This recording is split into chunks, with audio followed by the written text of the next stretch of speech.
estamos al 13. 13 de marzo de 2024 en física biológica.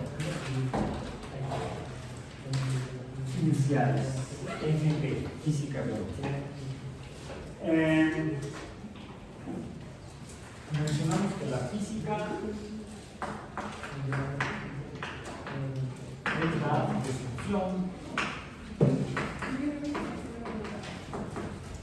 de la naturaleza, al menos científica, y la describimos con base en lo que vemos o observamos.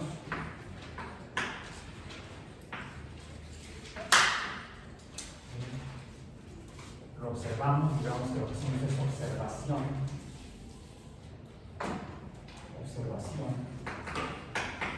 ¿Qué sería la física aristotélica? Pero si vamos un poco más allá, vimos que para poder afirmar que lo que estamos describiendo es verídico y no una ilusión o una fantasía, lo que hacemos es que medimos.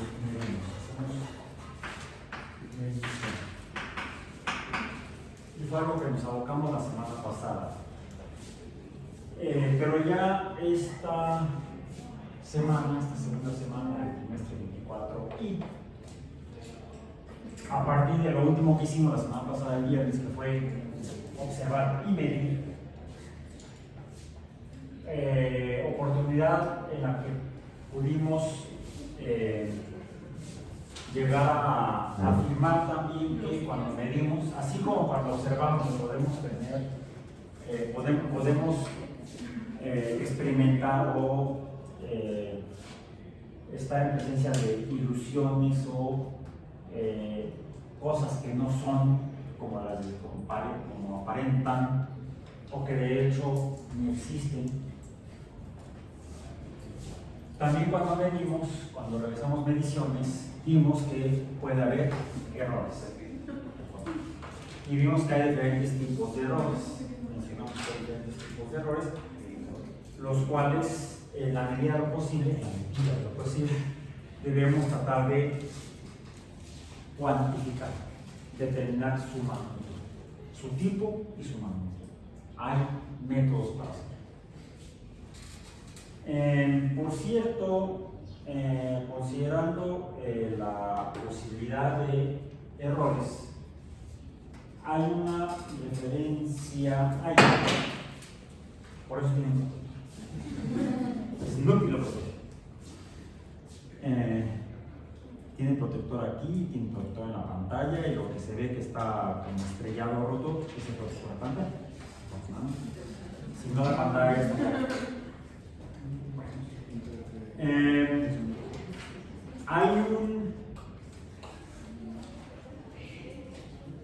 En el sitio web, recordemos el curso, el cual mencionamos que se puede ver aproximadamente así, porque ahora estoy usando el celular y se ve chiquito, si no ya creo que lo han visto. Decíamos dónde se me movió esto. Ya se me movió esto. Ok. Arriba hay un cintillo donde está el título del curso, física biológica, bla bla bla. Y a la izquierda hay un menú donde está el programa. De hecho está titulado Dice programa, en la cabeza del menú, donde están las unidades temáticas del programa: mecánica, materia, termodinámica, relaciones ópticas, electricidad, magnetismo, electromagnetismo, mecánica cuántica, y abajo dice salvaguardas en amarillo y con rojo para que se note. En un fondo amarillo con letras rojas para que se note. Entren ahí, revisen, no les voy a decir lo que está ahí, revisen, no en ese momento, después de las porque se relaciona precisamente con el concepto de error y posibles consecuencias o incluso causas de errores. Okay. Continuamos. Cuando medimos, decimos que ¿qué es lo que medimos? Lo que existe. Y lo que existe se encuentra en el espacio, que es donde hacemos las observaciones. Observamos el espacio y vemos que en el espacio hay cosas, al menos. Cosas con las que interactuamos porque las vemos, las escuchamos, las tocamos, las olfateamos, las saboreamos, aunque sepan feo. O incluso podemos encontrar otra forma de percepción de otras características, como por ejemplo, si está lo que se llama caliente o frío. Lo que tocamos, ¿no? Pero cuando tocamos podemos percibir dos fenómenos físicos diferentes. Uno sería directamente relacionado con la interacción y la sensación al interactuar mediante nuestro cuerpo, no solamente casi siempre cuando hablamos de tacto, se menciona el tacto, se habla de las manos, pero en realidad el tacto se realiza con toda la superficie del cuerpo. Con la superficie externa y a veces con algo interno. Así, toca con la lengua. Bien. Incluso a veces acá algo entra en el oído y se siente, se tiene la percepción del tacto con la parte interna, con la parte interna del oído medio, lo que anatómicamente se conoce como el oído medio. Y eso estaría relacionado con el sentido de percepción del tacto. En los mismos órganos también percibimos esa otra característica de lo que la gente llama frío o calor. Frío y calor. Frío y calor, así lo entiende la gente. Vamos a mí es objeto de nuestro estudio de la física biológica, el abordar esas sensaciones que la gente llama así, frío y calor. ¿Realmente existen? ¿O son ilusiones? No sean ilusiones ópticas, sean ilusiones térmicas. Entonces, lo que hacemos es observamos lo que hay en el espacio, y lo que hay en el espacio puede presentar diferentes propiedades que son las que medimos. Medimos las propiedades, por ejemplo, en el espacio medimos una propiedad que es la longitud. Dijimos, la representamos con la N minúscula por sí. La longitud. Y fue más o menos nos quedamos la última sesión. Estábamos hablando de longitud. La longitud es entonces una propiedad que podemos medir, y estas son las que llamamos cantidades. Medimos cantidades. Que esto es asignar números, pero no cualquier número, sino números dentro de una escala. En escalas para cada cantidad, por ejemplo, para la longitud. Y usamos lo que llamamos unidades, que son patrones, en los cuales nos ponemos de acuerdo para saber que estamos midiendo lo mismo. Ya mencionamos que en la historia de la humanidad, en diferentes lugares, la gente medía de diferente manera y con diferentes unidades. Hablamos del codo, ya mencionamos el estadio, por ejemplo, la legua, todas esas son unidades para medir las longitudes en el espacio que se han usado en el pasado y que actualmente ya están en desuso. Y todavía no hace mucho se usaban. ¿Cuándo vivió Julio Verne? Jules Verne. Siglo XIX. Mencioné la novela de 20.000 leguas de Jacques Submarino, en la cual algunas personas dicen que Julio Verne era un visionario, casi como un pitonizo, alguien que pudo ver en el tiempo, al futuro, e imaginar o concebir cosas que no existían en su tiempo. objetos, aparatos, instrumentos que no existían en su tiempo. Como en 20.000 viajes de lenguas submarinas. 20.000 lenguas de viajes submarinos. ¿De qué trata la historia? Es una historia falsa. Es por lo tanto, es imaginaria y a eso le llamamos, en literatura, ¿cómo se llama? A ese tipo de literatura de ficción en general se llama novela cuando es extensa, cuento cuando es corto. Y todavía existen, imagínense, cuentos cortos. Había una vez y vivieron felices para siempre. Muy bien, cuando vamos a ver. Ella se hacía, pues iba a decir alguien por ahí que levantó una mano, o estaba, no sé, estirándose.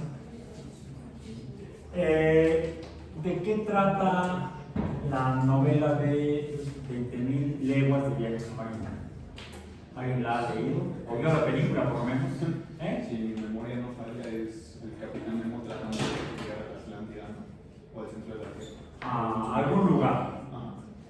¿Y cómo le hace? ¿Va caminando? No, ¿Va a caballo? Va en un submarino. ¿En un submarino? Es ahí donde algunas personas afirman que Julio Verne pues imaginó los submarinos antes de que existieran.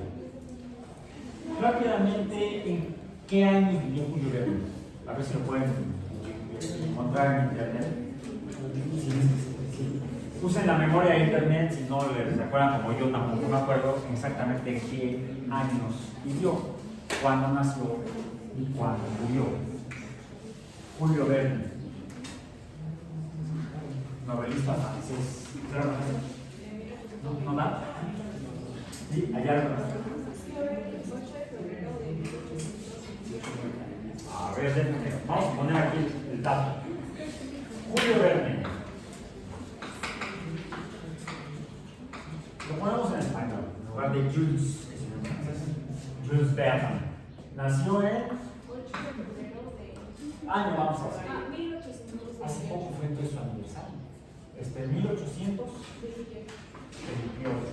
Okay. Murió en 1905.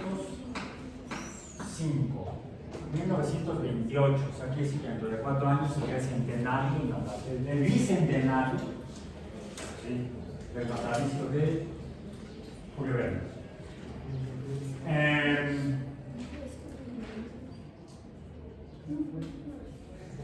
No dice dónde estudió, si es que estudió.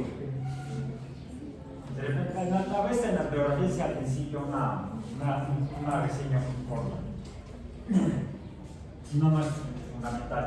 1928, ¿qué ocurrió en 1928? En 1828, perdón, 1828. De repente tengo lapsus lingüe que observo una cosa, pienso otra y digo una diferente. Me he dado cuenta cuando he revisado los videos de clase, entonces recuerden decir que me puedo equivocar, si me equivoco y mucho. Pero siempre verifiquen las tonterías que digo más. En 1828, entonces, en 1928 nació mi padre. Y mi mamá y papá eran del mismo año, de 1928. O sea, nació un siglo después, exactamente, que Julio Verne. Bueno, no exactamente, porque él nació en febrero, dijiste. Mi madre nació en octubre y mi padre en diciembre. O sea, menores que Julio Verne. Sí, mucho menores, 100 años menos. Ok. ¿Qué ocurrió en 1828? ¿Alguna fecha, alguna efeméride? Yo no me acuerdo del nombre.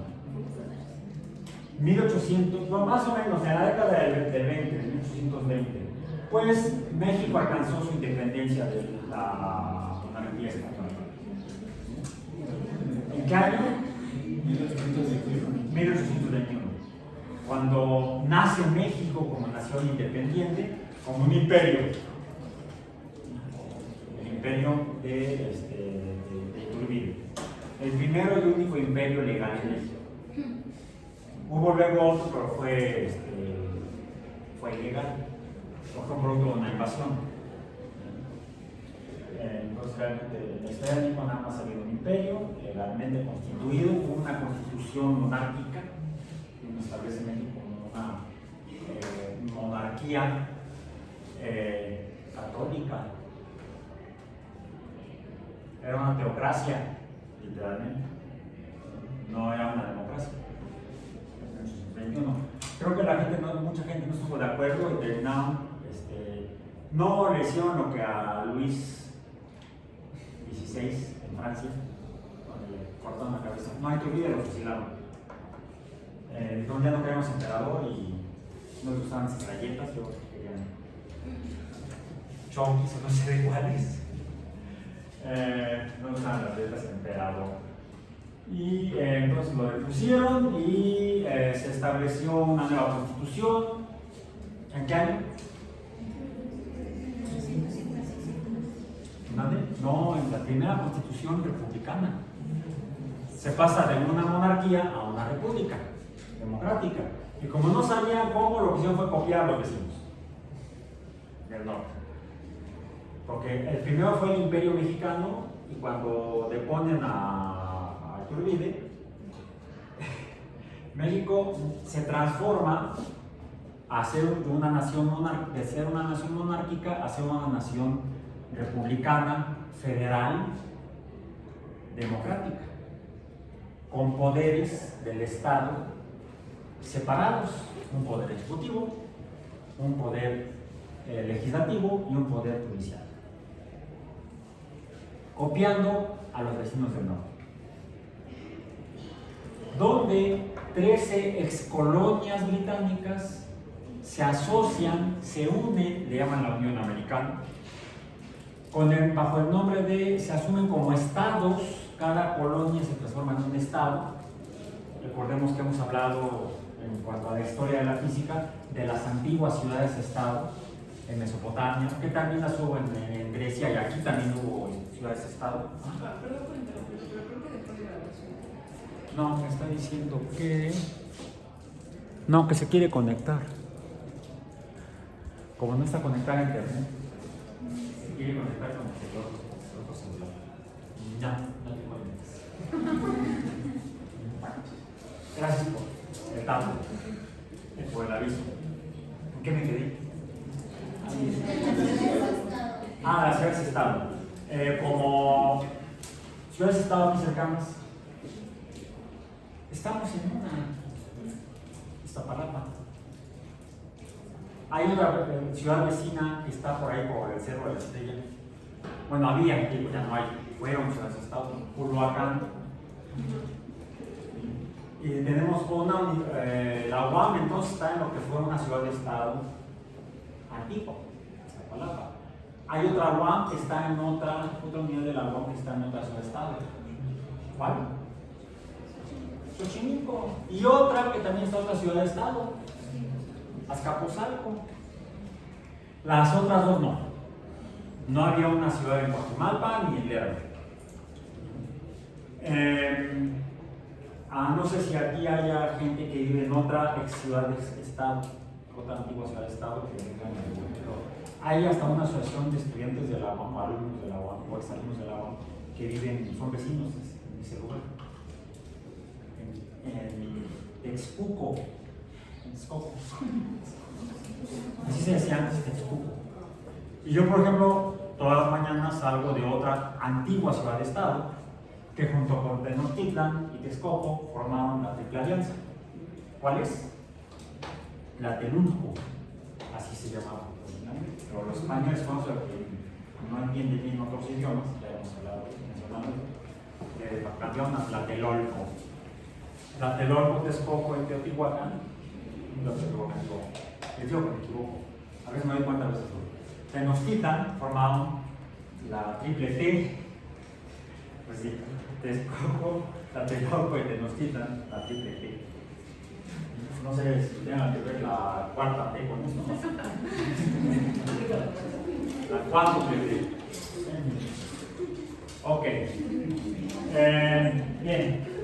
Entonces, México se independiza como imperio, luego llega a república. Los vecinos eran colonias. Esta no era una colonia, como dicen, no, es la Vicentina, la colonia Vicentina, la UAM. No son nuevas colonias. Aquí no existían colonias, era el virreinato de las Nuevas España.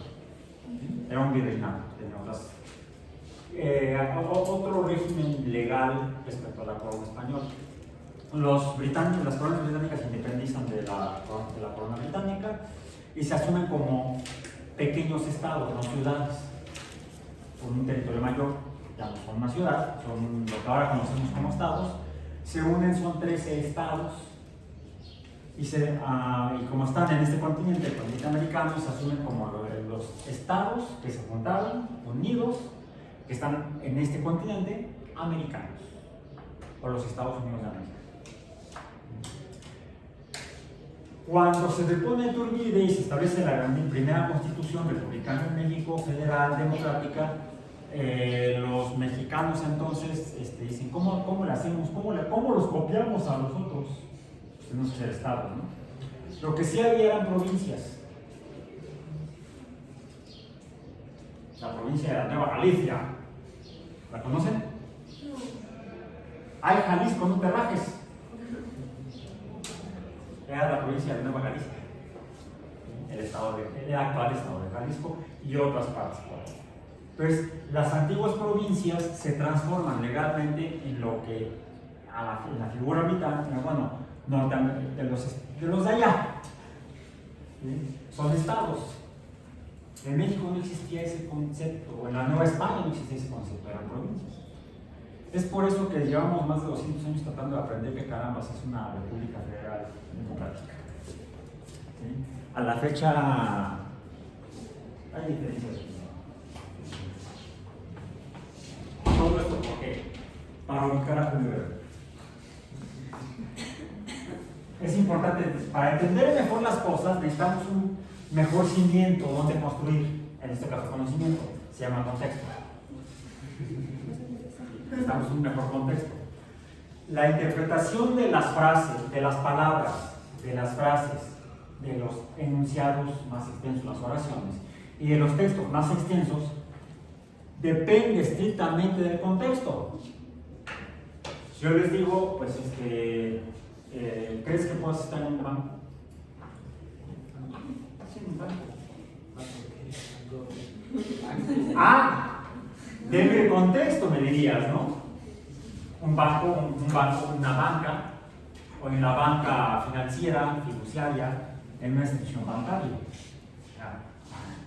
Soy banquero, sí, vendo bancos. Y luego voy y pongo el dinero que gano en un banco, para luego llevarlo a guardar a la. De ahí viene, por ejemplo, el concepto de bancarrota. Los bancos se crean originalmente en bancos, en banquitos.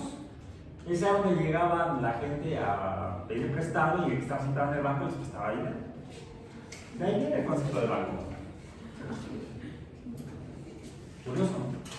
Es decir, una palabra empieza a tomar diferentes significados dependiendo del contexto de la acción humana que está relacionada con ese objeto. Por eso es importante el contexto. O sea, estoy argumentando con base en evidencias históricas. Estoy usando los métodos de la ciencia para hacer afirmaciones históricas, no cuentos, porque luego Heródoto decía ahí que muchas que son historias que son falsas y otras que están medio modificadas de la historia de hechos humanos reales. Bueno, entonces, en la tercera década del siglo XIX, cuando nace Julio Verne, está naciendo, por ejemplo, la nación mexicana actual, ya primero como imperio y luego como república. Los vecinos ya se habían independizado de la corona británica como 40 años antes, más. Hasta 1782 logran correr a las últimas tropas británicas. 1782 estamos hablando de, sí, como unos 40, 50 años. Los Estados Unidos tenían 4 o 5 décadas de existir como nación independiente, cuando México todavía estaba viendo si sí o si no, si la España renunciaba. Por cierto, la corona española reconoció la independencia de México hasta como 10 años después de eso. todavía intentaban reconquistarnos en la década de 1830. Enviaron tropas que desembarcaban en lo que ahora es Tamaulipas, cerca de Tampico, y les ganamos la batalla. Bueno, nosotros no, los antepasados. Por eso en esa zona de Tamaulipas y norte de Veracruz hay gente de piel muy blanca, descendientes de los españoles que se quedaron y ya no pudieron regresar. Sobrevivientes de esa intento de reconquista. Entonces, se dan cuenta que, por ejemplo, después de que nace Julio Verne, cuando él es niño, España intenta reconquistar México y volver a hacer una renueva España. Ya no se llama Nueva España, se llama una renueva España. No lo lograron. En los Estados Unidos, esa misma década, cuando España trata de reconquistar este territorio, pues tiene competencia. ¿Qué ocurre en la década de 1830? Bueno, en este país que ya es una república, década de 1830. No, esa fue después.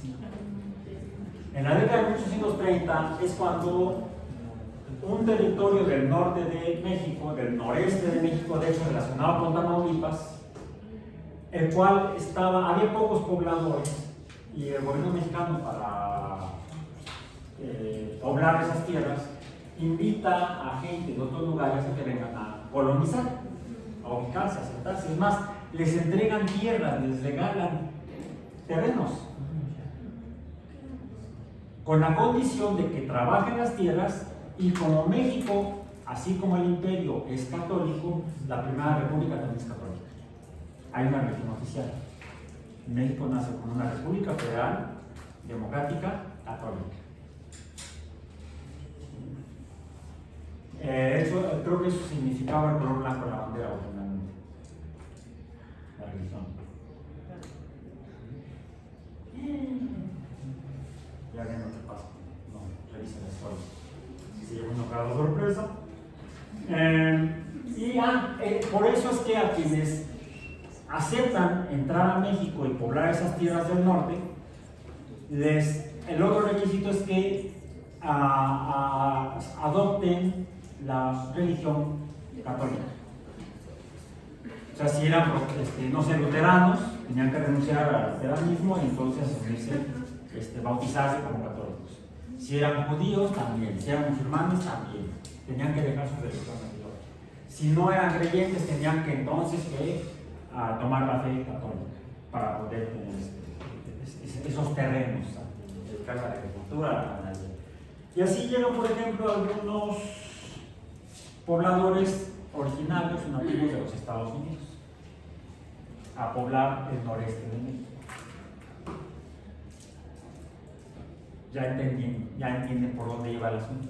No por parte del gobierno mexicano, sino los colonos que llegaron ahí. ¿A qué llegaron? Por cierto, en los Estados Unidos se promovió que migrantes de los Estados Unidos atravesaran la frontera de México con los Estados Unidos y se ubicaran en esas tierras. O sea, en aquellos años la invasión era al revés. La invasión. Bueno, como si el gobierno mexicano era más o menos centralista, controlaban desde el centro todo el territorio, por muy lejos que estuviera, pues algunos colonos se quejaron que no les hacían caso, que había muchos baches en las calles, no habían nombrado en la calle, no habían nombrado en ningún lado. Y entonces se rebelan contra el gobierno central mexicano y se levantan en armas. El gobierno mexicano envía tropas para reprimir la rebelión. ¿Vale? La Alhama. ¿Cuál? ¿No está hablando de eso? ¿El Alhama? La guerra de Texas, que da lugar a la independencia de hecho era un solo territorio. Texas y Tamaulipas eran un solo territorio, una sola provincia. Entonces los tejanos se rebelan contra el gobierno mexicano, son apoyados por tropas norteamericanas. Y fue cuando por primera vez se enfrentan tropas mexicanas y norteamericanas, o bueno, soldados disfrazados, soldados norteamericanos disfrazados, y les ganamos la batalla. Les ganamos en el Álamo. El problema fue que era presidente de México y comandante de las tropas. Hubo una batalla posterior, hubo varias, una posterior, donde lo agarraron dormido. Lo capturaron y entonces tuvo que aceptar la independencia de los estados, con la condición de que se mantuvieran como una república independiente. Pues dijeron sí. Así le hicieron a Santana.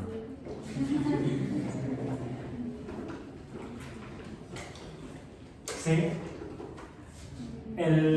Solicitan su ingreso a los Estados Unidos de América y el Congreso norteamericano acepta la unión de la República de Texas a los Estados Unidos de América.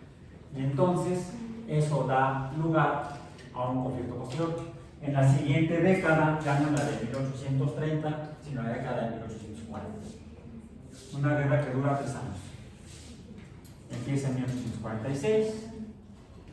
Finalmente, en septiembre del 47, toman la Ciudad de México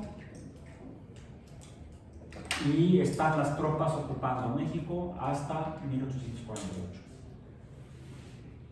Todo eso ocurre mientras Julio Verne va creciendo. Ya es un joven adolescente, luego un joven ya adulto. Posterior a la guerra con México, a la invasión de México por parte de los Estados Unidos,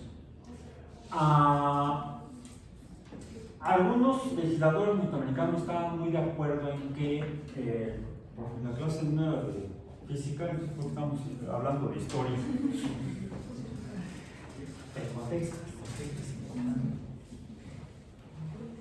Porque el desarrollo de la ciencia, como la física, se da dependiendo del contexto social en el cual viven las personas que crean el conocimiento por los métodos de la ciencia. Incluso el nacimiento mismo de la ciencia, tanto antigua como moderna, está íntimamente ligado al desarrollo de los eventos en las sociedades humanas.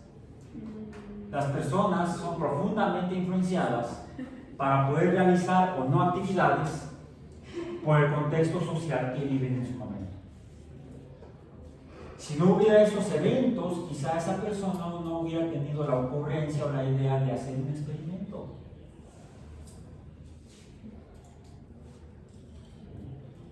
Y ya terminó esta parte, entonces, espero el tiempo. Finalmente, algo que preocupaba a algunos legisladores norteamericanos, incluso gobernantes, era que los Estados Unidos las 13 colonias dependían mucho de actividades agrícolas que eran principalmente realizadas, las tareas agrícolas eran realizadas por mano esclava, por esclavos, principalmente secuestrados en África y llevados a trabajar de manera forzosa a los Estados Unidos. Esa era la forma del esclavismo en los Estados Unidos. En México también hubo esclavitud, pero fue diferente. No digo más bonita, no, fue diferente. ¿Sí? También hubo población nativa esclavizada y hubo también importación de esclavos, también secuestrados de África. Por eso tenemos una población menor que en los Estados Unidos, con una población importante de afromexicanos. Por cierto, hasta en mi familia. De hecho, en mi familia política, en la familia de mi esposa, es donde está Entonces, influye profundamente en el desarrollo de las sociedades y en el desarrollo de la ciencia. Esto, sin embargo, en las mismas colonias y cuando se independizan y se forman los Estados Unidos de América, hay un conflicto filosófico entre grupos de esclavistas y grupos de libertadores. O sea, quienes están a favor de la abolición de la esclavitud en los Estados Unidos. Por cierto, aún en el desarrollo de la historia de la Nueva España y México, todavía antes de que se lograra la independencia en 1821, ya uno de los iniciadores de ese conflicto que termina en la independencia de México, decreta la abolición de la esclavitud en la Nueva España, Hidalgo. Después del levantamiento en septiembre de 1810, después de hacer la masacre en la Alhóndiga de Granaditas, llegan a Guadalajara y en Guadalajara él decreta la abolición de la esclavitud. Fue medio chistoso porque él no era gobernante. Fue una buena intención, pero no tenía ninguna validez legal su abolición de la esclavitud porque él no era el que mandaba los territorios, todavía él era representante del monarca. Bueno, entonces, ese conflicto entre abolicionistas y esclavistas en los Estados Unidos tuvo expresiones y influyó en el que se llevara a cabo tanto el apoyo a los tejanos para independizarse de México, como en la incorporación de Texas a los Estados Unidos de América. Porque finalmente los legisladores, que son los que votan allá en Estados Unidos, en el Congreso de los Estados Unidos, tanto representantes como senadores, aprobaron la incorporación de Texas a los Estados Unidos siempre que no se estableciera la legalidad de la esclavitud de Texas. Pero ese conflicto siguió existiendo después. Ese conflicto llevó a que, por ejemplo, cuando se da la invasión de México, que termina en 1948 con la venta, ¿me lo vendes? Pues no es una venta, ¿verdad? Es una extorsión. Cuando el gobierno de los Estados Unidos, con tropas en la Ciudad de México, extorsiona al gobierno mexicano para aceptar la última capitulación y el retiro de las tropas mexicanas, nos extorsionan con para la cesión de más de la mitad del territorio de lo que era la Nueva España. Entonces México, ya nación independiente, pierde la mitad, más de la mitad de su territorio por manos de los Estados Unidos, por la invasión de los Estados Unidos al territorio mexicano. Lo que preocupaba en los Estados Unidos era si el territorio de los estados que se formarían posteriormente a la adquisición de esas tierras, se establecería en esos lugares estados esclavistas o donde la esclavitud estaría prohibida.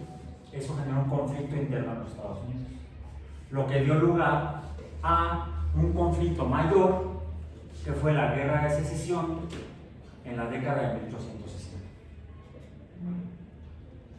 Una guerra de 4 años, en la cual comienza cuando Lincoln, que es el presidente de los Estados Unidos, decreta la abolición de la esclavitud. Todos los estados del sur, incluido Texas, se separan de los Estados Unidos de América, conforman la Confederación, los Estados Confederados de América, y atacan a tropas de los Estados Unidos, o sea, los que se habían mantenido con la Constitución original. ¿Y eso por qué? ¿Qué edad tenía Julio Verne en 1860? Ya era un adulto inmaduro, ya era un escritor. ¿Sí? La guerra de secesión de los Estados Unidos, la guerra entre la Unión y la Confederación, se puede decir que fue la primera guerra industrial en la historia de la humanidad. Algo que contribuyó a que los Estados Unidos derrotaran a los Estados Confederados fue que mientras que en el norte se desarrolló la tecnología con base en la ciencia de la física del siglo XIX, la mecánica, la termodinámica, etc., les permitió tener máquinas industriales que incrementaron la riqueza y el bienestar en los estados del norte, incluso los estados del sur seguían siendo estados agrícolas basados en mano de obra esclava. No tenían industria al nivel que la tenían los estados del norte. Los estados con más y mejor ciencia y tecnología le ganaron a los que tenían menos y menor calidad de ciencia y tecnología. ¿Se dan cuenta de la importancia de la ciencia para el progreso y el desarrollo de las sociedades humanas? Por eso es, en parte, por eso es necesario. Verne fue testigo de esos eventos. Le tocó vivirlos porque las noticias viajaban, si quieren, en barco, no había internet, no podían googlear. Pero sí, las noticias de lo que sucedía en América llegaban finalmente a Europa. Ya después nos invadieron los franceses, etc. También en tiempos de Julio Verne, que cuando estaba dando la guerra de secesión en los Estados Unidos, estaba dando la invasión francesa en México, el establecimiento de un gobierno espurio, de un monarca espurio. No fue legal, fue producto de una invasión. Okay. Es por eso que Julio Verne se ve influido por los eventos históricos y por los descubrimientos científicos, porque él era amigo de muchos académicos franceses. No era un visionario, era un hombre muy culto, eso sí, amigo de científicos franceses. Y en las sobremesas, en las reuniones, platicaban de lo que hacían, él tomaba nota y escribió lo que ya se había usado en la guerra de secesión de los Estados Unidos, que fue la primera ocasión en la que se diseñaron navíos sumergibles para participar en batallas navales. Ya los submarinos ya existían cuando Julio Verne escribió 20.000 leguas de viaje submarino. Incluso plantea, eso sí no existía exactamente, se estaban desarrollando, estaban empezando mencionan, por ejemplo, buzos o buceadores que viajan en el submarino del Nautilus del Capitán. Bueno. Y la novela en la que es más patente, y de hecho se ubica hasta contextualmente relacionada con la guerra de secesión de los Estados Unidos, es la otra, quizá más famosa de Julio Verne, que cualquier posee que sea la novela más famosa de Julio Verne.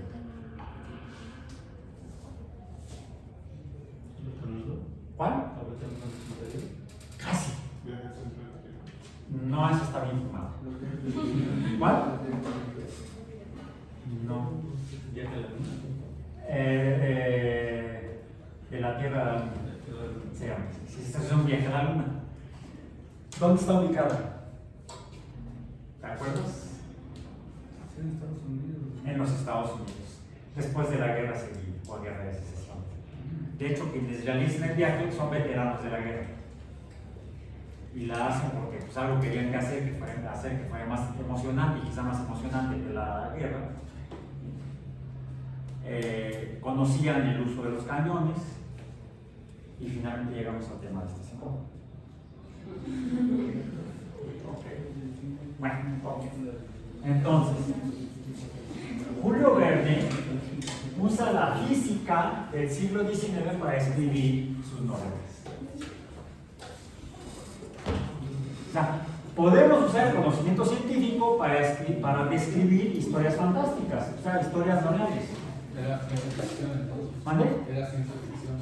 Algunos consideran a Julio Verne como el fundador de la ciencia ficción como género literario. Y también, una vez que se establece la cinematografía, por cierto, ¿vieron los Oscars? Yo no. Andaba ocupado en otras cosas. Una vez que se establece la cinematografía, una de las primeras producciones formales que se hace en Francia es una película de ciencia ficción basada en la novela de La Tierra a la Luna de Julio Verne. Se llama Le Voyage dans la Lune, el viaje a la Luna. Entonces, esto también nos remite a que las mediciones las hacemos con base en el Sistema Internacional de Pesas y Medidas, administrado por la Oficina Internacional de Pesas y Medidas, de IPM, y oficina, es que se me en francés, bureau, no el que está junto a la cama, no. Bureau en francés es oficina. Incluso también lo usan en inglés. Por ejemplo, esa policía muy famosa de los Estados Unidos, ¿cómo se llama? Que es federal, el FBI, es el Federal Bureau of Investigations, Oficina Federal de Investigaciones. pero usa la palabra bureau, la misma que palabra francesa que describe a la Oficina Internacional de Pesas y Medidas, que es la que regula el sistema de las medidas que usamos para conocer y medir. Bueno, la longitud, ¿con qué la medimos? ¿Cuál es la unidad? Es el metro. El sistema internacional establece, déjame seguir con este quiz. El sistema internacional dijimos que establece 7 cantidades. 7 propiedades de la naturaleza que son las básicas para conocer, que son las que empezamos para medir. ¿Cuáles dijimos que son? Están en nuestro documento que se llama observation. Las 7 cantidades básicas son longitud, masa, unidad, kilogramo, kg, tiempo,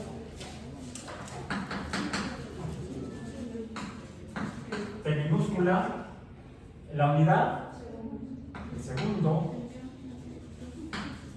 símbolo S, símbolo, sí, S, el segundo,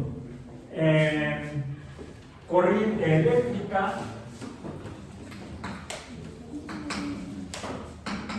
lo voy a dejar más como corriente, es la I mayúscula, la unidad. ¿Cuál es la unidad de corriente? El ampere. Ampere, porque viene del francés, se toma del apellido de un electricista francés, Jean-Marie Ampère, y el símbolo es A mayúscula. Bien. A mayúscula normal, la A mayúscula cursiva sería de una cantidad derivada que es el área, que es la unidad, el área es la cantidad de espacio bidimensional o superficie.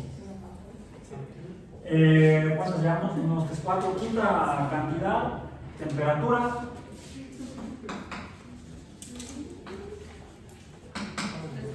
Temperatura termodinámica es el nombre correcto y es T mayúscula. Por eso es importante ser preciso y exacto en los símbolos.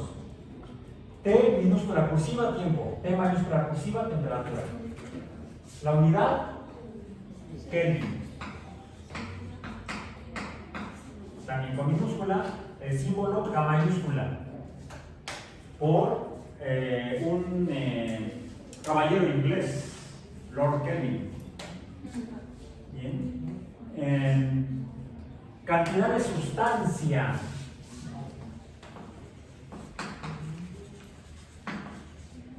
Es la mol y la unidad es también la mol. El símbolo es mol. Aquí es cursiva, aquí es normal. Y la última cantidad es la intensidad luminosa. Llamémosle luminosidad.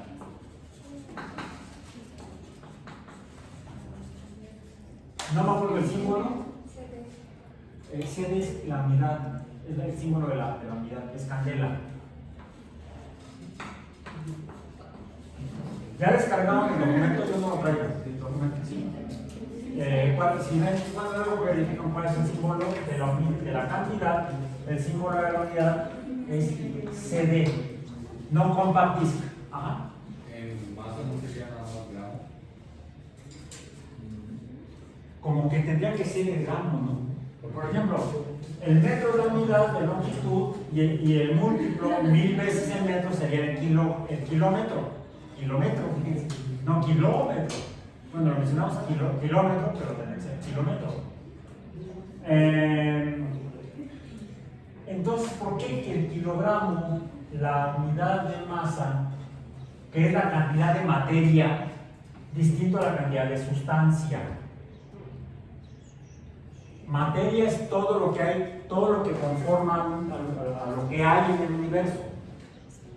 Donde en el universo hay diferentes sustancias. Cada una puede existir con diferente cantidad de materia o masa. Perdón, mol sería cantidad de. Me voy a salir un poquito de la temática del curso porque tendría que ver más bien con la química. ¿Sí? Aunque es cuando dices cantidad de materia, a lo mejor claramente no sabe. A ver, ¿alguien trae una botella de bebida comercial? Esta. Esto es una botella que tiene, ¿qué tiene? Agua. ¿Cuánto dice que tiene? Por cierto, viene en una cantidad derivada de la unidad formal, que es una cantidad derivada de espacio tridimensional o volumen. La unidad de volumen, ¿cuál dijimos que tendría que ser? Una cantidad derivada del metro. Sería el metro al cubo. La unidad derivada de la cantidad derivada a volumen es el metro cúbico. ¿Bien? ¿Cuánto es un metro cúbico? Es un montón. O sea, es un... Tengo aquí una hamburguera. ¿Alguien tiene el filo más a la mano? Recuerden que un medidor de longitud, un metro o hectómetro. Recordemos que dijimos que había que traer. Es importante, ya saqué el mío. Esto es un metro, una longitud en una dimensión de un metro, una dimensión imaginaria, porque en realidad esta cinta metálica es tridimensional. Tiene esta longitud, pero también tiene esta otra longitud, ¿sí? Perpendicular a esta, y además la cinta tiene esta otra longitud o espesor. Es un objeto tridimensional, pero puedo imaginar que es una sola longitud, una dimensión, 1D, ya lo mencionamos la clase pasada. Donde están pintados los numeritos sería una superficie 2D, lado por lado, longitud por longitud. La unidad, ¿cuál sería? Metro por metro sería metro cuadrado. ¿Cuánto sería un metro cuadrado? Digamos que de aquí, déjenme tomar el X. Voy a usar la canaleta como referencia. Dijimos que necesitamos referencia, ¿no? Ok. Y desde ahí otro metro hacia acá. Acá está otro metro. Y imagino que tengo esta línea. Si yo esta línea la muevo perpendicularmente para acá arriba, tengo ahora esta línea. Esta línea sería de un metro. Esta es perpendicular, 90 grados, también de un metro. Esto es una superficie con un área, así porque tiene que ser cursiva, igual a, ¿cuál es su valor? A un metro cuadrado. Esto sería igual a L, la longitud. Longitud de un metro. Longitud de un metro. Área de un metro cuadrado. Ahora, si yo esta superficie la desplazo perpendicularmente hacia ustedes, un metro, ¿qué es esto? El espacio de aquí, acá, acá, acá.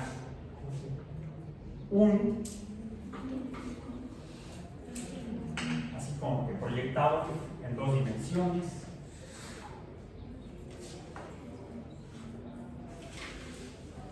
Eso sería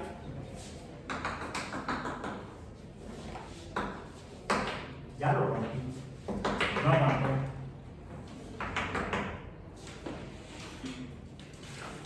Esto sería ¿qué? Un cubo de un metro cúbico. Este sería el volumen. Bueno, volumen, otra vez tiene que ser una B V cursiva. Ahí está, cursiva, mayúscula. Bien, mayúscula. Es mucho metro cúbico. ¡Ay! Esto es menos. Ahora, un decímetro cúbico, un cubo de un decímetro por un decímetro por un decímetro, recibe el nombre de un litro. Esta dice aquí que tiene 1.5 litros.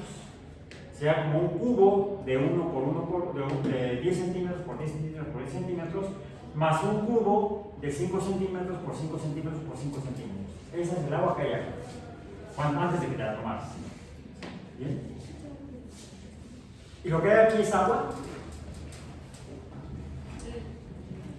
No. El agua es un compuesto o sustancia. Ahora, hay sustancias que no son compuestos, porque pueden estar formadas por un solo componente químico, un elemento químico. ¿Sí? A eso le llamamos un elemento, una sustancia pura elemental, porque está formada por un solo elemento.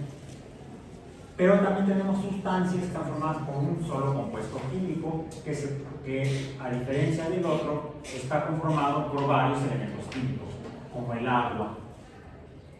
El agua está conformada por dos elementos químicos, hidrógeno y oxígeno. Y es entonces una sustancia, pero aquí lo que tenemos no es solamente agua. Mezclada con el agua, y eso es tema de dentro de 2 semanas, pues nos adelantando por la pregunta que me hicieron. O sea, es un spoiler alert. No tocaría ahorita, pero lo vamos a abordar, no hay problema.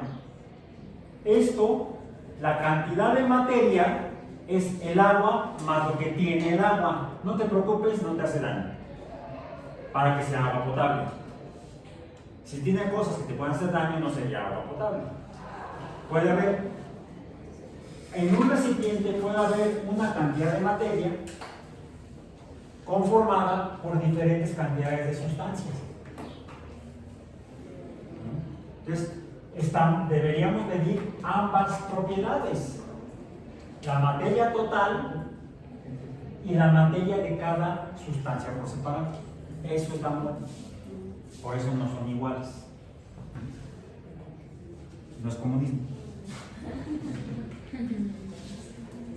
No hay comunismo en la física. Bueno, más o menos. Porque todos son medidos con lo mismo. Todos son iguales ante las leyes físicas. Es decir, la física es muy democrática. Sería entonces una república democrática comunista. En fin, bueno. Entonces, ok. ¿Por qué el kilogramo? Si fuera agua, lo que hubiera aquí, tendríamos entonces 1 metro cúbico de agua. Son 1000 litros. En volumen, lo que ocupa 1 metro cúbico son 1000 litros, 1000 decímetros cúbicos.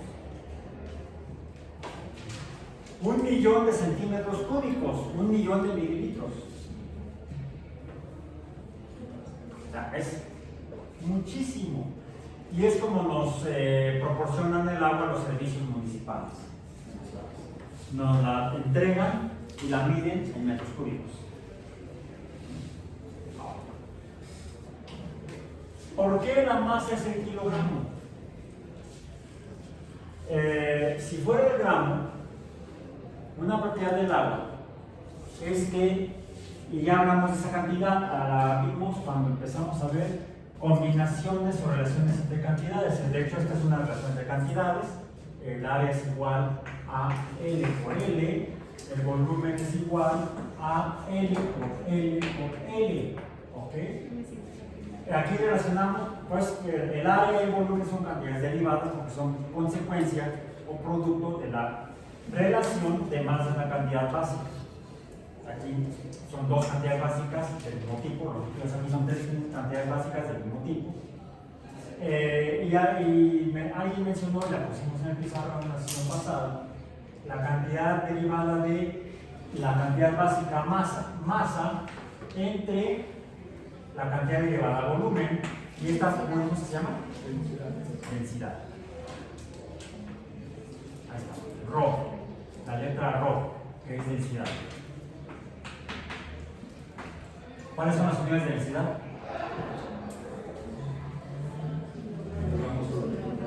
Así, serán, entonces, las unidades son kilogramos entre metro cúbico. Ok. Metro cúbico, kilogramos. ¿Por qué no kilómetro? No, porque nada más un metro por metro, no llegamos a 1000 metros. Pero ¿por qué kilogramos sí? Y no el gramo, como tu inquietud. ¿Cuánto sería un gramo? La densidad del agua, la podemos poner así, Rho H2O es igual a 1 kilogramo entre metro cúbico. O puedo expresarlo en fracciones de metro. Podríamos decir centímetro cúbico, que sería la centésima parte de esto. Aquí lo que ponemos es el mililitro o el gramo. El gramo del mililitro. Esto era un mililitro. Un centímetro cúbico es igual a un mililitro. Un centímetro cúbico es igual a un mililitro. Y entonces ya no usamos, si es mililitro, obtenemos la milésima parte de un kilogramo, sería igual a un gramo. Aquí sí. ¿Cuánto es un mililitro? Lo vieron en el laboratorio. Un cubo de 1 centímetro por 1 centímetro por 1 centímetro. Es un centímetro cúbico. Un gramo de agua es esa pequeña cantidad de agua. Cotidianamente, de hecho, ni cuenta nos damos. Salvo cuando se trata de medicamentos, por ejemplo. Cuando les van a poner, dicen cuántos son 3 mililitros, ánimos, mano. Cuando son de 5 mililitros de lingazos. ¿Alguien de ustedes han puesto 10 centímetros cúbicos de sustancia? ¿Y de aquí a qué entra? Me cuadro ese negrito. Ok. Pero en sí, fuera de esos casos, cuando uno está enfermo y hay tratamiento médico, a nivel de mililitros es poca la interacción que tiene la gente, y más en tiempos cuando se establece el Sistema Internacional de Pesos y Medidas, que es como 40 años antes, 30 más o menos, a raíz de la Revolución Francesa, cuando le cortaban la cabeza al otro emperador, a Luis XVI.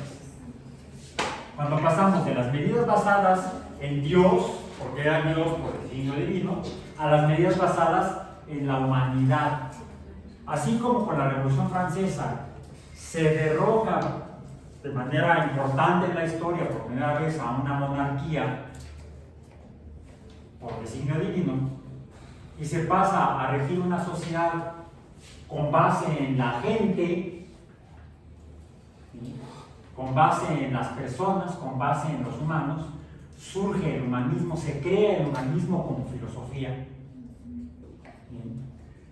La filosofía humanista es fundamental en el nacimiento de la ciencia moderna, ya más para acá, no durante el nacimiento europeo, donde todas eran teocracias, no había democracia. Pero había una que otra república como la de Venecia, pero eran principalmente monarquías, monarquías, de las que regían a las sociedades.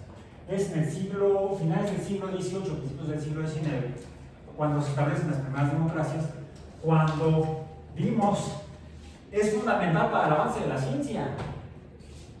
La democracia del norte, de los Estados Unidos, le gana al estado esclavista del sur, gracias a que contaba con mejor ciencia y mejor tecnología. Bueno, por cierto, ya no les llegó las ideas del Sistema Internacional de Pesos y Medidas que venía de Francia, porque el barco se hundió.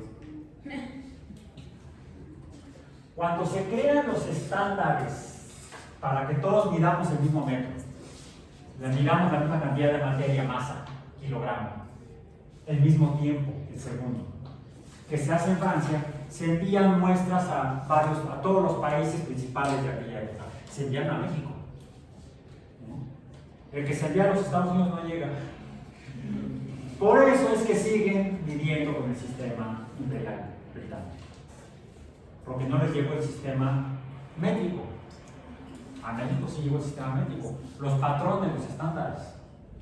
Y enviar un cubito de 1 kilogramo, o de 1 gramo, iba a ser impráctico, se va a perder más fácilmente. ¿Dónde lo pusiste? No, se envían unas masas de aleaciones metálicas que tienen 1 kilogramo de materia y se guardan ahí en bóvedas, bajo campanas de cristal, con atmósferas no oxidantes, etcétera, etcétera, para que no les pase nada y no se perturbe la cantidad de materia y ese estándar siga siendo útil para, yo voy a la oficina de pesos y medidas de mi localidad o de mi país, que para que verifiquen que mi metro sí mide 1 metro, por cierto, ¿dónde lo veo? En algún lado. Ese problema es que está muy chiquito. Bueno, ya aparecerá. Y entonces, es por eso que es impráctico trabajar con 1 gramo. Por eso es que se usa el kilogramo. Ok, bien. Pero esto ya supuestamente lo habíamos visto, habíamos hablado de ello. Cantidades derivadas. Si nos quedamos la sesión pasada en otra cantidad derivada, ¿se acuerdan cuál? Ah, aquí está en la bolsa, miren. Ahí está. Ahí miren. Longitud L, bueno, esta es básica, esta es derivada. Pero también podemos relacionar cantidades básicas entre sí. Decíamos L entre T. Y ya les di la pista. Yo puedo relacionar la longitud de algo, por ejemplo, voy a comenzar con esto. Una pregunta de tiempo. Sí. La coloco aquí. Mencionamos que para medir necesitamos una referencia y en el caso de la longitud, la referencia es el origen de la escala, donde voy a poner los números. Los números en la escala, aquí están. Aquí están. Nos están enseñando. Números separados equidistantemente forman una escala. En este caso, de longitud. ¿Ok? Pero debo empezar a contar al estilo hindú o maya, que sería a partir del 0. Esto es importante históricamente, porque a partir de qué empezaron a contar los romanos. A partir de 1. No se les ocurrió inventar el 0. Solamente lo hicieron 2 sociedades en 2 lugares diferentes, en la India y en la península, bueno, en la región maya, que va desde la península de Yucatán hasta la costa del Pacífico, en lo que ahora es Chiapas. Ahí concibieron, inventaron el 0 para medir el inicio u origen, para comenzar a medir el origen, o 0. Por cierto, este 0 que dibujamos, que escribimos siempre, no es el 0 maya. Porque cuando llegaban los europeos y conocieron la cultura, bueno, conocieron a los mayas, la cultura maya ya había decaído siglos antes. Más los mayas que vivían entonces, muy pocos eran capaces de interpretar lo que quedaba en las ruinas de las ciudades de sus antepasados. Estaba prácticamente perdida la cultura maya. Tuvo que ser rescatada después de que la quemó un fraile, el padre Francisco Holanda. Como eran, ¡ay! Textos del demonio los quemó. ¿Vale? El Popol Vuh, curiosamente, se escribió o lo escribieron mayas a solicitud de algunos frailes españoles. Se salvó a pesar del anda. Pero el Popol Vuh como texto maya no es original. Ya es como que la versión del teléfono descompuesto. Si uno lee el Popol Vuh, desde el inicio uno encuentra elementos de tipo cristiano. Ya está contaminado culturalmente. Necesitaríamos leer e interpretar los textos más antiguos. La mayoría de los códices que se conocen de estas tierras fueron escritos ya en presencia de europeos españoles. Entonces las historias son así como que hay que interpretarlas con pinzas. Ojo. Este no, esta hay una referencia, que es un origen. Este 0 viene de la India. Y estos números totalmente vienen de la India. Comenzamos con un punto de referencia, que es el origen. El origen es el punto de referencia.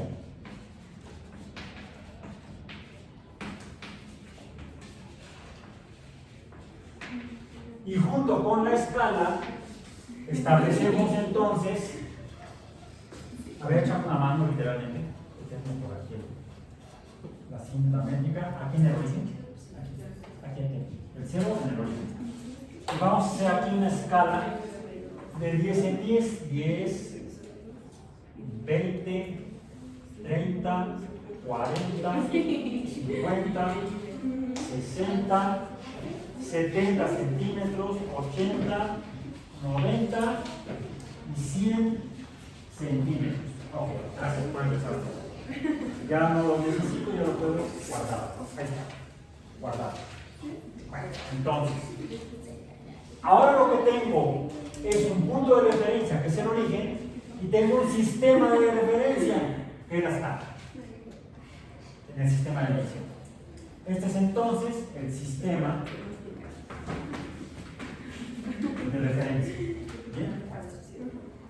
Longitud es un sistema de medición de longitudes constituido por un sistema de referencia y un punto de origen o punto de referencia. Y yo puedo establecer, por ejemplo, la posición en el espacio, en este espacio que está aquí. No sé. Ahí queda. La posición en este espacio de una dimensión, una D. En el espacio de una dimensión yo puedo decir dónde se encuentra esa pelota. ¿Dónde se encuentra? Vamos a hablar en metros, que no sea 100 metros, que no sea 100 centímetros, sino 1.0 metros. 1.0 metros. ¿Dónde se encuentra? En el punto 3, no es cierto, en el punto 0.3. Punto 3 metros, ahí vive la pelota. Luego me encuentro con que vive, ya no vive ahí, ahora vive acá, en el 0.9. Lo que tengo es entonces, lo voy a hacer con otro color, quizá con el verde. Lo que tengo entonces es este espacio entre punto 3 y punto 9, que sería esta línea. Bueno, esta línea. Que tiene una magnitud espacial de una dimensión. ¿Cuál es su magnitud? Su longitud es igual a 1, 2, 3, 4, 5, 6. 0.6 metros. Bien. Si yo me pregunto ¿cuál fue el tiempo que es el tiempo? No lo hemos definido. Podemos, por cierto, hasta la fecha no se han puesto de acuerdo los físicos en qué es el tiempo. Entonces podemos, con toda confianza, nosotros establecer una definición de tiempo útil para nosotros. Y la mejor definición que he encontrado en los años que tengo dando este curso es el intervalo entre eventos.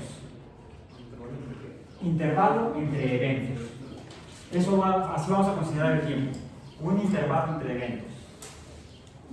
Bueno, ya antes de continuar, les voy a pedir un favor. Si me contestan un cuestionario. Es una encuesta en realidad.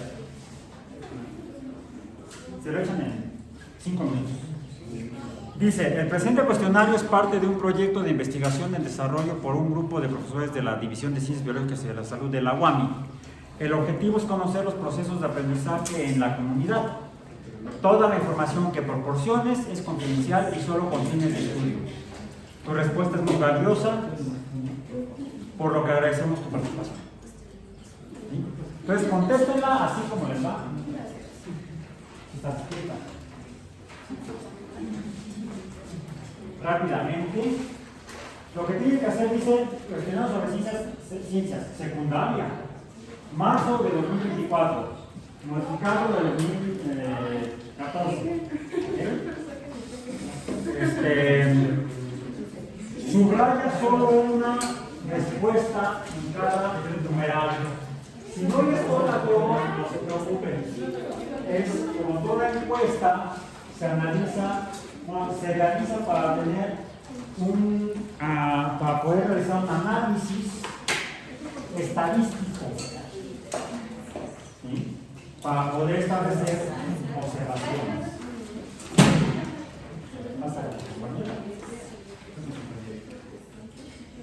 Así es, compañero.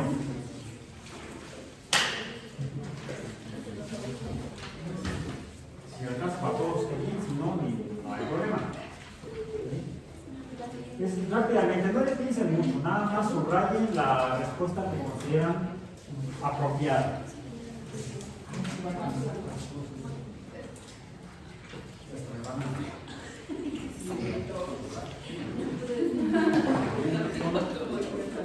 ¿Sí te di bien esta hojita?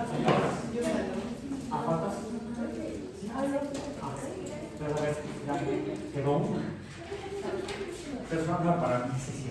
No, porque nos interesa, de los temas que estamos estudiando es cómo ha sido el efecto de las diferentes reformas educativas de 2009 para acá. En particular la de 2009, donde se modificó el plan de estudios de secundaria. De la secundaria. En 2009 se modificó el plan de estudios de la secundaria en México. En 2000, no mentira, fue en 2006. En 2006 fue la secundaria, la reforma a la educación secundaria. Y en 2009 se hizo una reforma a la primaria. De hecho, en 2006, además de la reforma a la secundaria, se hizo una reforma preescolar. Entonces fue preescolar, secundaria y luego a la primaria. Y desde entonces no se volvió a hacer ninguna reforma al sistema educativo básico, sino hasta este gobierno. El gobierno anterior no hizo ninguna reforma educativa, fue una reforma administrativa, nada más.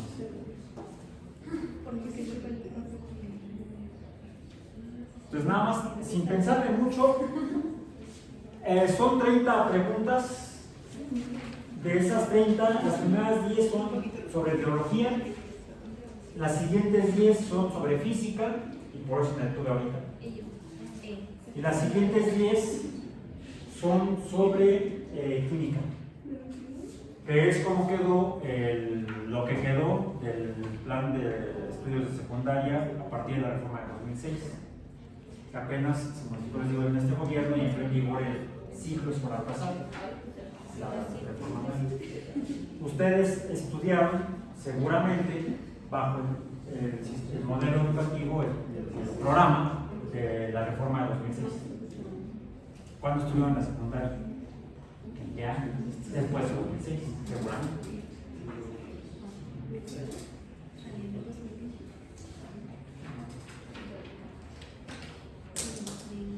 No le piensen mucho, nada más. ¿No? Subraya.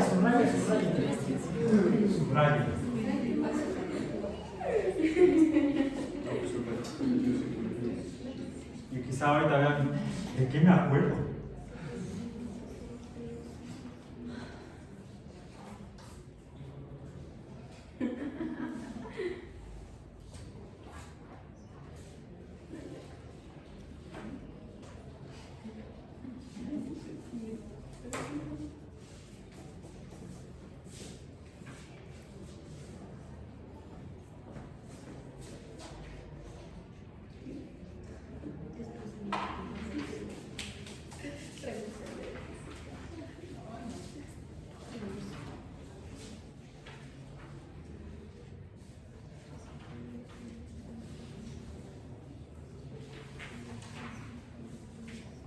Por cierto, las evaluaciones del curso no van a ser así.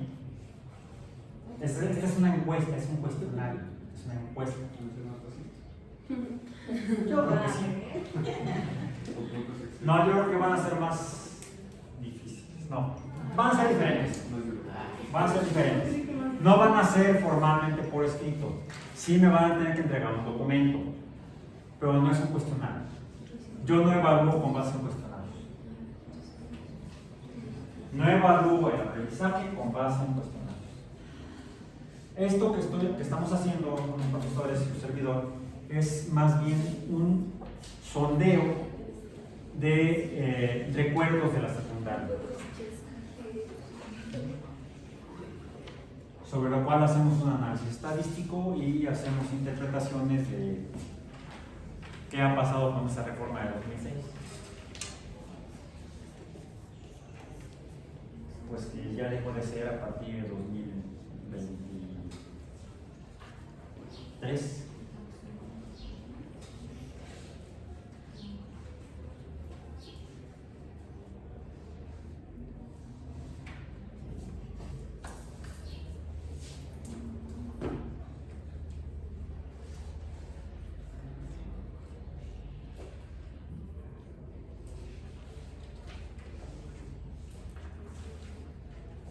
En cuanto termine, me regreso la hojita, por favor.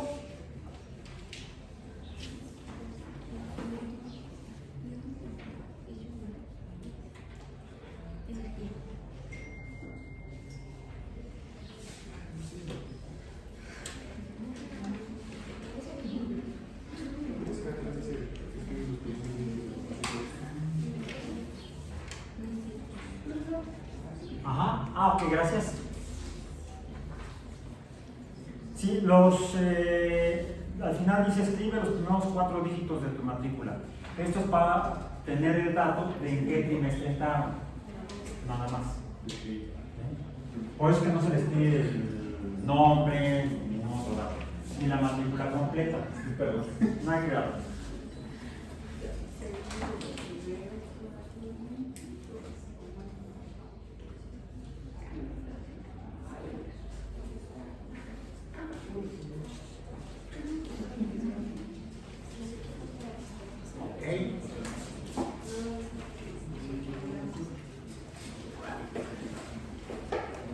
No se vayan.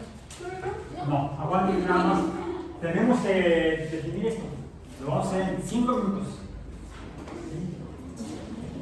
Sí, ya estamos sobre el tiempo de la clase porque termina formalmente 11:30, pero no tienen clase a las 11:30.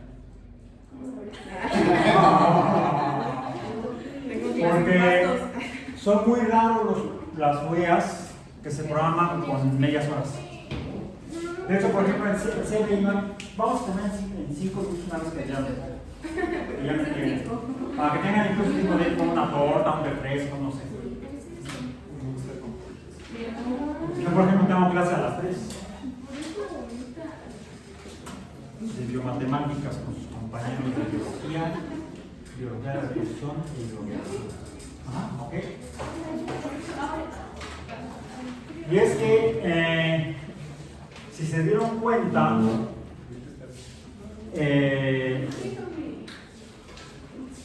si continuaba yo con el programa, iba yo a contaminar los resultados.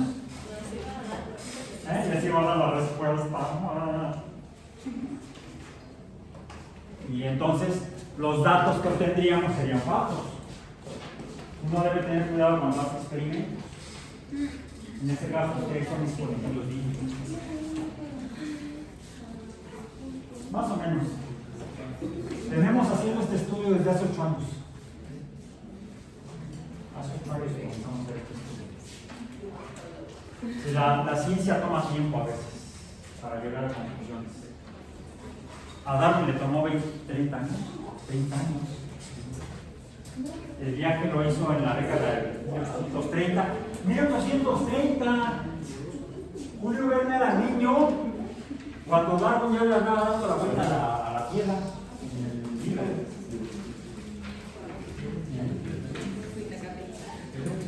Ya era un joven adulto cuando Darwin publicó en 1859 El origen de las especies, sobre el origen de las especies.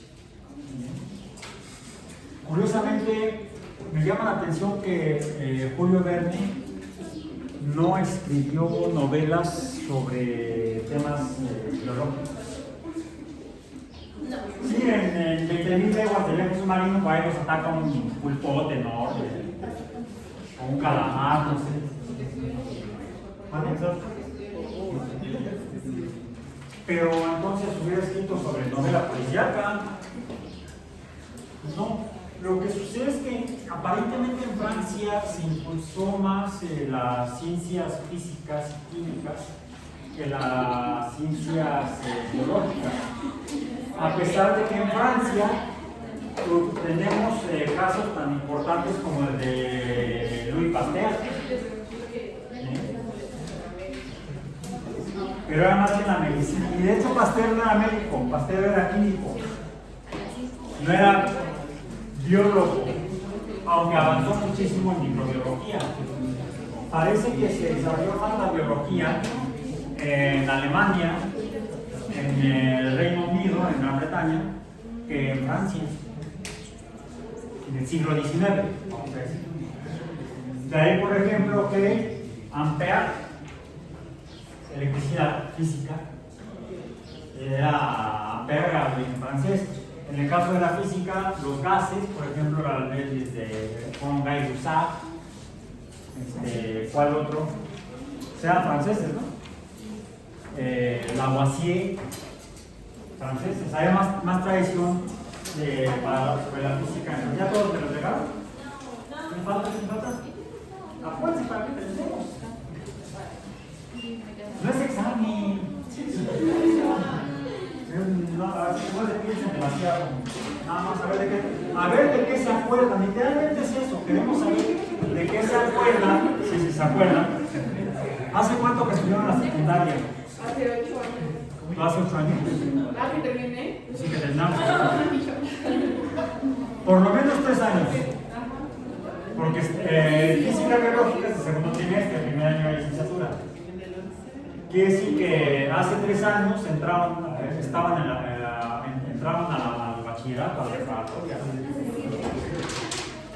Pues hace 3 o 4 años que estudiaron las ciencias de la secundaria, biología, física y química, las disciplinas de las preguntas de este cuestionario. ¿Ya? ¿Fantástico? Ok, la matrícula es lo que no se acuerda. Los 3 libros.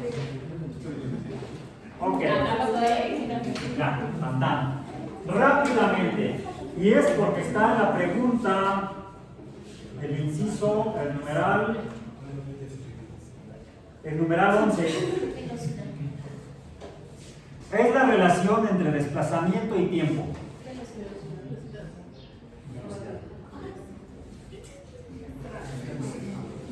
No es rapidez. ¿Por qué? Con eso cerramos nuestro tema de hoy para pasar luego a los siguientes conceptos el próximo viernes en el laboratorio.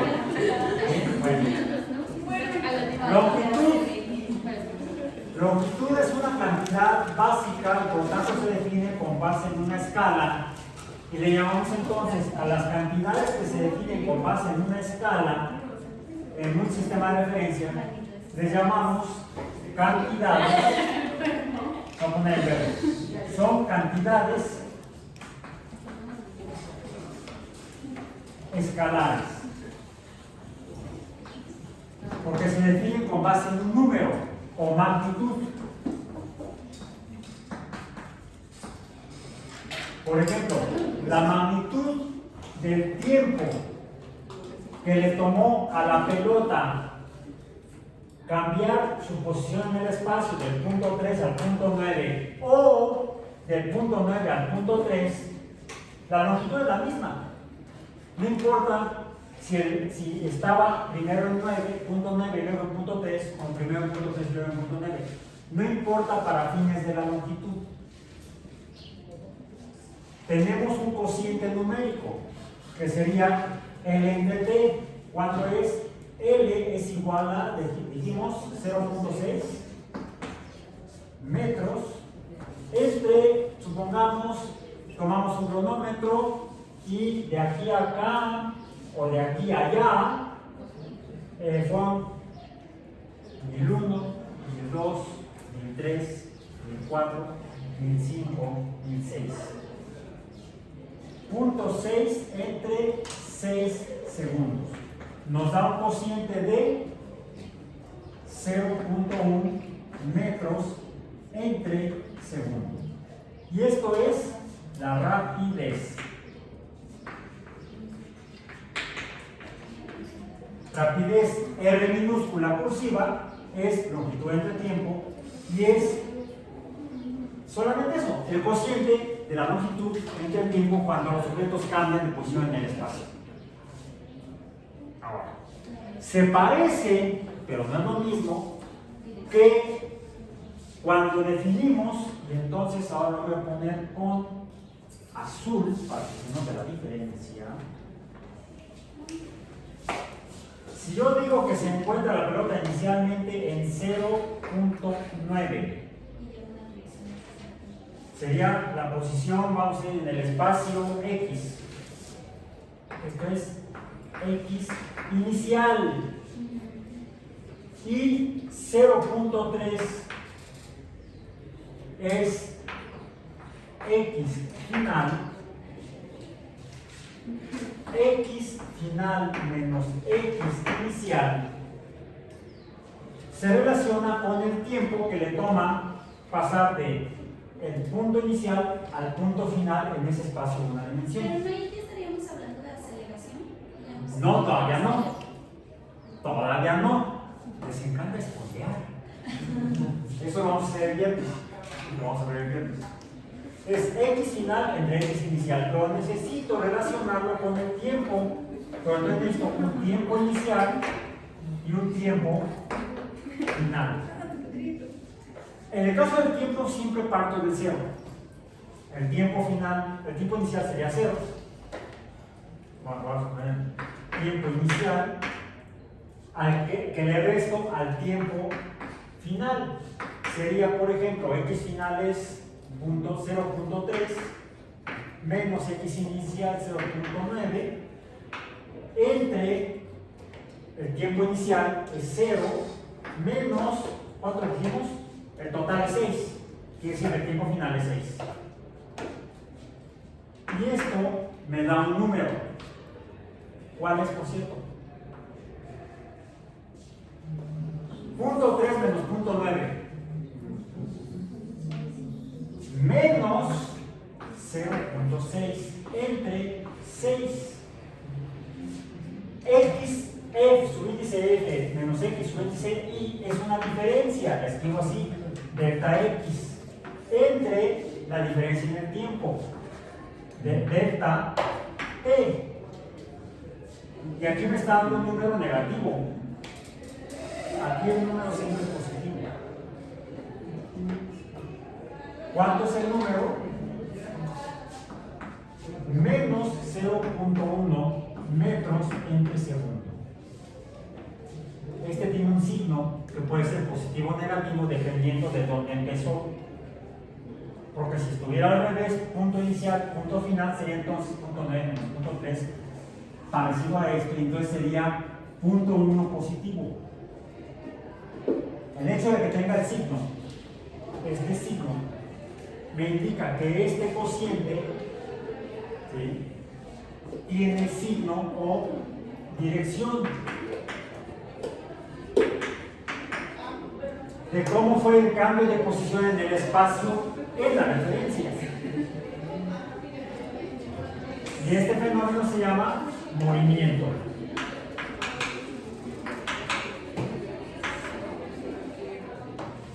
Esto es lo que me dice que algo se está moviendo. Cuando haya un delta X entre delta T y esta cantidad, que es el cociente, es la velocidad V minúscula. Ahora, tiene un valor numérico que puede ser positivo o negativo. Una magnitud, como en el caso de la rapidez, pero también tiene una dirección. Tiene dirección y magnitud, y entonces la velocidad es una cantidad vectorial. Y por eso es que debo ponerle arriba una flechita. La flechita me dice que se trata de una cantidad vectorial que se define por un número o magnitud y el signo del número o dirección respecto al sistema de referencia. Y entonces entramos a tratar de no solamente conocer viviendo, sino tratar de conocer observando y definiendo, describiendo lo que está sucediendo, que el objeto o el sujeto está en movimiento. A esto lo están avanzando.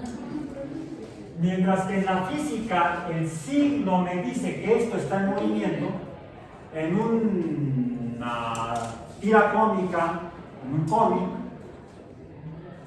eso no puedo representar fácilmente. Entonces tengo que poner algunos signos, símbolos, algunos rayitas, que son estas dos que están aquí, que significa que está en movimiento. Incluso para poder hacer arte gráfico, como cómic, se requiere entender la física del movimiento. Vamos a tratar de continuar con esta misión para la interpretación de la vida, que la vida es movimiento, el próximo viernes.